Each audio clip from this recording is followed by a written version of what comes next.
Taten sie ja niedergeschrieben und sie zu erneuern. Das ist mein inniger Wunsch an alle diejenigen, die die Exerzitien mitgemacht haben, sowie auch alle anderen ein gesegnetes Weihnachtsfest zu wünschen. Im Namen des Vaters und des Sohnes und des Heiligen Geistes. Amen. Gelobt sei Jesus Christus in Ewigkeit. Amen.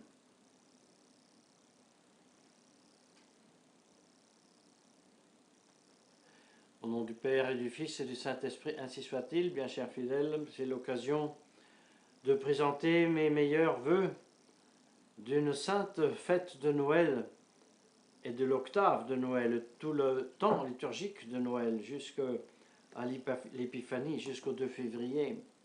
De tout cœur, je vous souhaite donc une sainte période, un saint temps de Noël. Et avec cela, je veux très brièvement résumer ce que nous avions médité ensemble dans la nuit de Noël et aussi aujourd'hui, ce premier jour de l'octave de Noël. Eh bien, nous nous étions posé la question, qu'est-ce que cela veut dire? Le Rédempteur est né. Le libérateur est né. Oh, certes, nous savons que Jésus-Christ est né pour nous libérer du péché originel, de nous libérer de nos péchés personnels, mais nous avions pris l'occasion de un petit peu examiner ce que nous porte au péché. Oh, certes, le péché originel, nous l'avons reçu au moment que nous étions conçus dans le sein de notre mère. Mais les péchés personnels sont le fruit, n'est-ce pas, d'une volonté qui cède à des facultés de notre âme spirituelle et sensitive déréglée. Oui, le péché originel, malheureusement, a blessé notre nature, a blessé notre raison, notre volonté, nos appétits, qu'on appelle les appétits sensitifs. Nous les avions dans la nuit de Noël ensemble examinés. L'appétit irascible, l'appétit concupiscible, ces appétits qui nous font tendre vers un bien ou alors nous font fuir un mal. Et ce bien, s'il est facile, c'est la concupiscence qui nous attire vers ce bien avec grand désir. S'il est difficile à atteindre, c'est l'appétit irascible avec l'espoir, l'audace qui nous fait tendre vers ce bien, ou alors le mal que nous fuyons, ou alors s'il est difficile à éviter, que nous tentons avec toutes les forces de éviter, avec toutes les conséquences qui s'en suivent si nous ne sommes pas réussis à l'éviter, la tristesse, l'abattement, l'acédie et tous ces états d'âme qui nous travaillent dans cette vie. Parce qu'il s'agit de passions. Les passions qui emportent aussi une altération de notre corps. La peur devant le mal qui nous fait devenir blanc comme le linge et nous faut même trembler. Eh bien tout cela, nous l'avions considéré sous la lumière de la fête de Noël. Et nous avons pu mieux considérer de quel mal, de quel maux nous ont été libérés par la naissance du divin Fils, par toutes ces tromperies qui sont dues à la faiblesse de notre intelligence, à la méchanceté de notre volonté, au dérèglement de nos appétits sensitifs. Oui, nous avons pu mieux évaluer les vertus que notre Seigneur Jésus-Christ, par sa naissance, par sa vie, par sa mort, par sa résurrection, a pu nous acquérir. comme il a pu soigner la blessure de notre intelligence, de notre connaissance, par la vertu théologale de la foi, mais aussi par les dons du Saint-Esprit, de la science, de la sagesse, comme il a pu soigner, comme le bon samaritain, la blessure de notre volonté, comme notre malice a pu être soignée par la bonté, par la longanimité, par la patience, par la vertu de la justice, comme celle de la prudence qui est venue à régler, à dominer notre intelligence. La force qui est venue à nous soigner l'état malatif de notre appétit irascible qui nous rend patients. La vertu des forts, c'est la patience. La tempérance qui met un frein et qui met ordre dans notre concupiscence. Tout cela était occasion de mieux estimer de quoi nous avons été libérés et combien nous avons été soignés par le mystère de l'incarnation qui se complète dans la rédemption. Et nous voilà donc le 26 décembre, le jour même de premier jour de l'octave, à fêter un de ces triomphes, le triomphe sur la colère. Oui, Saint Étienne, protomartyr, est le triomphe sur la colère. Il aurait eu toutes les raisons, n'est-ce pas, de se fâcher grandement, de reprendre grandement ceux qui l'insultaient injustement. Mais en imitant le Christ, qui se taisait, il est autem tachebad, lorsqu'il était insulté injustement, calomnié, il se taisait. Il est autem tachebad parce que le moment était venu de la perfection. Après avoir enseigné, après avoir repris en toute patience et longanimité, même le cerf des grands prêtres qui lui donnait un coup dans le visage, pourquoi m'as-tu frappé?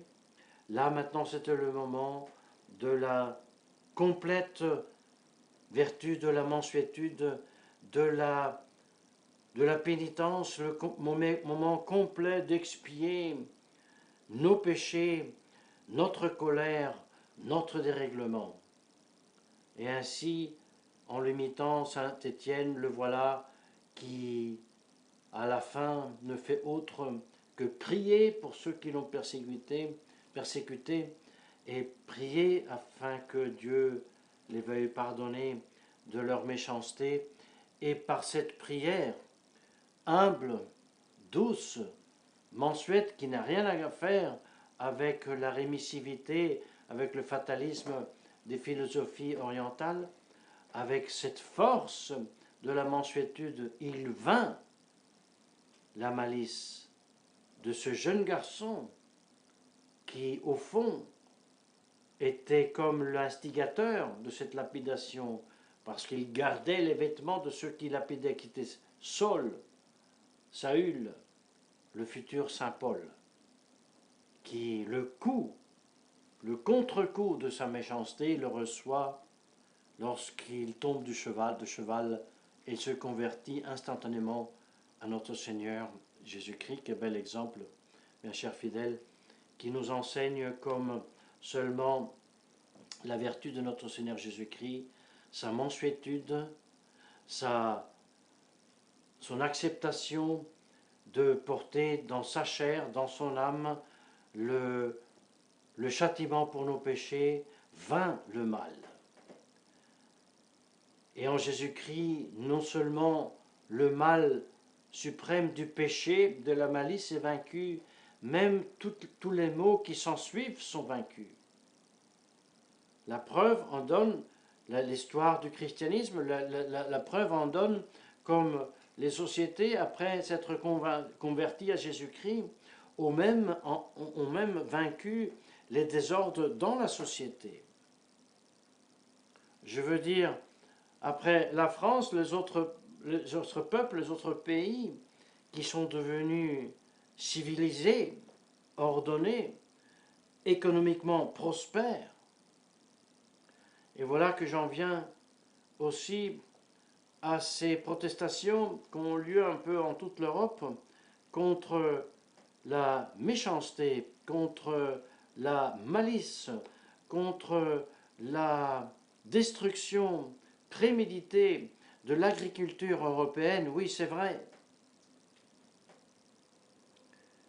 Mais la réaction d'indignation et de colère et de rage, certainement, ne vaincra pas la malice de ceux qui depuis longtemps ont préparé cette destruction préméditée aussi de l'agriculture européenne.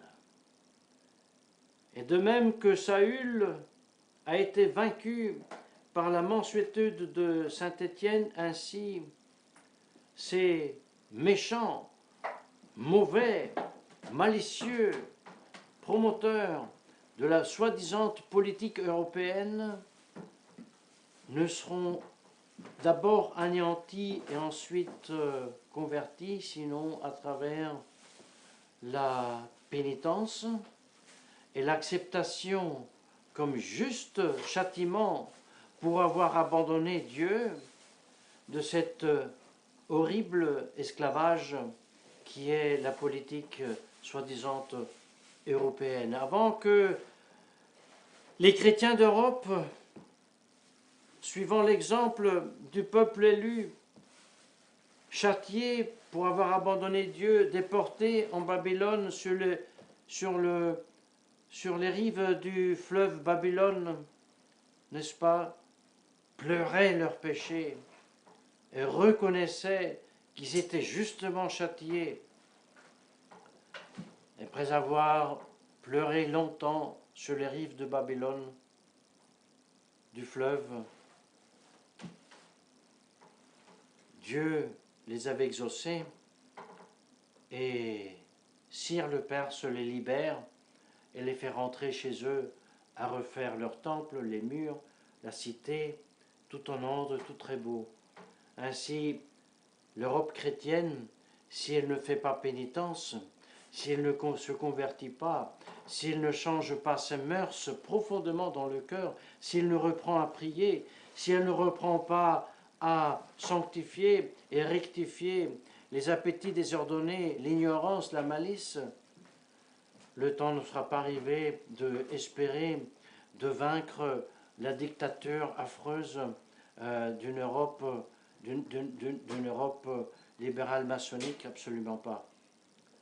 Et voilà le contexte donc dans lequel je veux renouveler mes meilleurs vœux d'une sainte fête de Noël, dans l'espoir que l'accroissement de la sainteté nous fera vaincre de cette dictature antichrétienne et satanique qui a même pris place géographiquement à Rome, ayant acquis pour ses mauvais desseins même une église qui n'est plus la catholique, mais qui en occupe illégitimement les lieux géographiques, et bien que la pénitence, la prière et la ferveur puissent nous faire triompher de tous ces suppôts de Satan par l'intercession de la très sainte Vierge Marie, au nom du Père et du Fils et du Saint-Esprit, ainsi soit-il.